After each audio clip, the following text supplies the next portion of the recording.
এই যে deep tubewell বসাতে দেয় না কেন? 2 মিনিট কথা বলি। 2026 সালের নির্বাচন, এটা তো আপনারা জানেন নাকি? এবং এই নির্বাচন প্রায় 17 বছর পরে বাংলাদেশের জনগণ নির্ভয়ে ভোট দিতে পারবে, অর্থাৎ একটা অবাধ ও সুষ্ঠু নির্বাচন হবে। এবং এই বহুল কাঙ্ক্ষিত নির্বাচন ভোট দেওয়ার জন্য মানুষ অধীর আগ্রহে অপেক্ষা করছে, তাই কিনা? যে আপনার মূল্যবান ভোটটা এতদিন দিতে পারেন, একটা ভোটের কিন্তু মূল্য আছে, মূল্য নাই। তো আমরা ভোটের জন্য এসেছি। ভোট দিবেন কিসে? ধানের শীষে। বিএনপির মার্কা ধানের শীষ, খালেদা জিয়ার মার্কা ধানের শীষ মার্কা, তারেক রহমানের মার্কা ধানের শীষ মার্কা, জনগণের মার্কা ধানের শীষ মার্কা, কৃষক শ্রমিকের মার্কা ধানের শীষ মার্কা, গ্রামবাসীর মার্কা ধানের শীষ মার্কা, কোর্সাবাসীর মার্কা ধানের শীষ মার্কা, মিরপুরের মার্কা ধানের শীষ মার্কা, দিনাজপুরের মার্কা ধানের শীষ মার্কা, কৃষকের মার্কা ধানের শীষ মার্কা। আর আমরা ধানের শীষের ভোটের জন্য এসেছি। তো আমাদের এই আসনটা হচ্ছে 46 নওগাঁ 8। এই আসন থেকে মোস্তাফিজুর ভাইকে মনোনীত করা হয়েছে। আমরা সকলেই জোট বেঁধে মোস্তাফিজুর ভাইকে ধানের শীষে ভোট দিয়ে বিজয়ী করবো ইনশাআল্লাহ, ইনশাআল্লাহ। এবং শুধু আপনাদের বলছি না, আমরা প্রতিটা বাড়িতে বাড়িতে যাব, প্রতিটা গ্রামে যাব। এই যে যতজন জানলেন, আপনারা দয়া করে একটু 5 জনকে বলবেন, আপনাদের পরিবারে আরো সদস্য আছে তাদেরকে বলবেন ধানের শীষে ভোট দেওয়ার জন্য। এখন ধানের শীষে ভোট দিলে কি হবে? দল তো আরো অনেকে আছে, তাই না? সাত থেকে বিএনপি আছে, জামাত আছে, এনসিপি আছে, আরো কয়েকটি রাজনৈতিক দল আছে। এই রাজনৈতিক দলগুলোর মধ্যে বিএনপি সবচেয়ে বড় এবং জনপ্রিয় একটি দল। বিএনপি প্রতিষ্ঠা লগ্ন থেকেই জনগণের পক্ষে, গণতন্ত্রের পক্ষে, ভোটের অধিকার আদায়ের পক্ষে কাজ করে আসছে। আপনারা যারা জিয়াউর রহমান সম্পর্কে জানেন, অথবা আপনাদের যারা মুরব্বী আছে তাদেরকে জিজ্ঞাসা করবেন যে জিয়াউর রহমান আসলে ব্যক্তি হিসাবে কিরকম ছিল, ব্যক্তি হিসাবে কিরকম ছিল।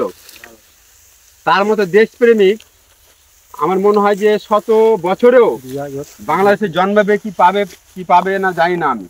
বর্তমানে তারই উত্তরসূরি, তার সুযোগ্য সন্তান তারেক রহমান দেশের হাল ধরতে যাচ্ছে। আশা করি তিনি আগামীতে রাষ্ট্র পরিচালনা করবে এবং বাংলাদেশের প্রধানমন্ত্রী হবে।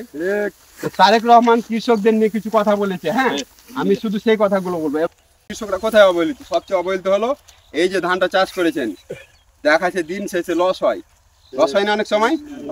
কেন হয়? যে ন্যায্য মূল্য পাই না, শুধু ন্যায্য মূল্যের কারণে লস হয়। আর কি হয়? পানি দিতে বাড়তি খরচ হয়, ভর্তুকিতে সার পাওয়া যায় না, সারের দাম বেড়ে যায়, সারের সিন্ডিকেট চলে, কীটনাশকের দাম বেড়ে যায়। এই সব কারণে কৃষকরা লস করে, তাই তো। আর একটা অন্যতম কারণ হচ্ছে যে বাজার সিন্ডিকেট চলে।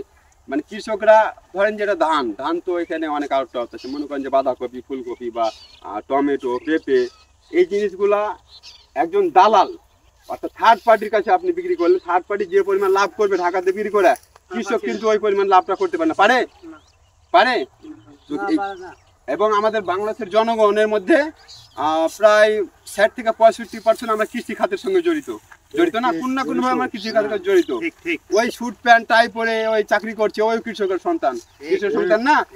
ঠিক না ভুল বললাম? কিন্তু দিন শেষে কৃষকরা বলতে দেখা যায় যে এই কৃষকরাই বাংলাদেশের জনগণের খাদ্য নিরাপদ নিশ্চিত করে, তাই না? হয়তো অল্প কিছু সংখ্যক আমরা দেশের বাইরে থেকে আনি, কিন্তু বেশিরভাগটাই এই কৃষকরা উৎপাদন করে আমাদের খাদ্য নিরাপত্তা নিচ্ছে। অথচ দিন শেষে দেখা যায় যে কৃষকের চুলাতে আগুন জ্বলে না, তাই না? আমার ঋণের পরিমাণ বেড়ে গেছে, লস হয়েছে, প্রাকৃতিক দুর্যোগ হয়েছে, বন্যা হয়েছে, তাই না? এই যে প্রাকৃতিক দুর্যোগের কথাটা মনে পড়লো আমার। এখন বিএনপি সরকার আসলে যেটা করবে, তারেক রহমান যেটা ঘোষণা করেছে, শিলাবৃষ্টি হলো, মানে পাথর হলো, বা বন্যাতে জমি ডুবে গেল, সেক্ষেত্রে কৃষকদের তো পুরো একবারে শেষ না?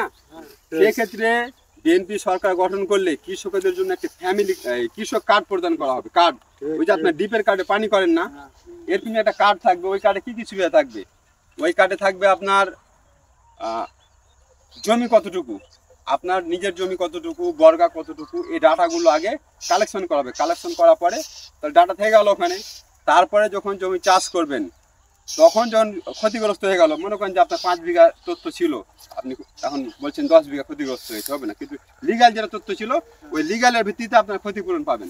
সেটা শিলাবৃষ্টি হতে পারে, বন্যার পানিতে নষ্ট হয়ে যেতে পারে, অর্থাৎ কৃষকরা একটা ক্ষতিপূরণ পাবে। এবং এই যে সেচ প্রকল্প, পানির নিচের লেয়ারের অবস্থা খারাপ, আপনারা জানেন কিনা? এই যে ডিপ টিউবওয়েল বসাতে যায় না কেন? ইচ্ছা করলে কিন্তু আপনি বসতে পারবেন না, জমিতে বসতে পারবেন না, এর জন্য অনেক পারমিশন ব্যাপার। কেন? নিচের লেয়ারের অবস্থা খারাপ। যে আমরা পানিটা তুলছি, এই তুলে তুলে নিচের লেয়ারের অবস্থা খারাপ হয়ে গেছে। এই জন্য বড় একটি সেটা হচ্ছে খাল খনন কর্মসূচি। জিয়াউর রহমান মাত্র 2 বছরে প্রায় 1,500-এর মতো খাল খনন করেছিল। অল্প 2 বছর সময় পেয়েছিল, সে 21 সালে তো মারা গেল। তারেক রহমান তার সন্তান তিনি ঘোষণা করেছেন বিএনপি সরকার আসলে সর্বপ্রথম খাল খনন কর্মসূচি চালু করা হবে। খাল খনন কর্মসূচি চালু করলে যেটা হবে, খালের পানিটা আপনারা জমিতে ব্যবহার করতে পারবেন। আমাদের অলরেডি কিন্তু এই যে পুনর্বাহ নদী খনন শুরু হবে অল্প দিনের মধ্যেই। আপনার ওই হাপানিয়া থেকে চেয়ারডাঙ্গা পর্যন্ত নদীর পানিটা যদি কৃষকরা ব্যবহার করে, আমরা আশা করি যে শ্যালো মেশিন ব্যবহার করা লাগবে না। 2-1টা নদীর পানি পায়, তারপরে তো শ্যালো মেশিন চালু করতে হয় নাকি? এবার সিজন থেকে শেষ অবধি শ্যালো মেশিনটা আশা করি যে শেষ করতে পারবে। হয়তো লাস্টে একটা পানি লাগতে পারে, বলা যায় না। এ হলো 1 নম্বর কথা। 2 নম্বর হল নদীর পানিটা লাস্টিং করে বেশি, করে না? তো সর্বদিক দিয়ে এখানে 31 দফার মধ্যে দেশ কিভাবে পরিচালনা সবকিছু বলা হয়, কিন্তু কৃষকদের ব্যাপারটা, একটা জাতিকে আগিয়ে নিতে হলে শিক্ষা খাতের বিকল্প নাই। মানে একজন এখন কিন্তু আপনার ধান কাটছেন, এই কৃষকেরা মনে করেন না বড় বড় ইঞ্জিনিয়ারিং পাস করে এসে, মাস্টার্স পাস করে এসে কৃষিকাজ করছে।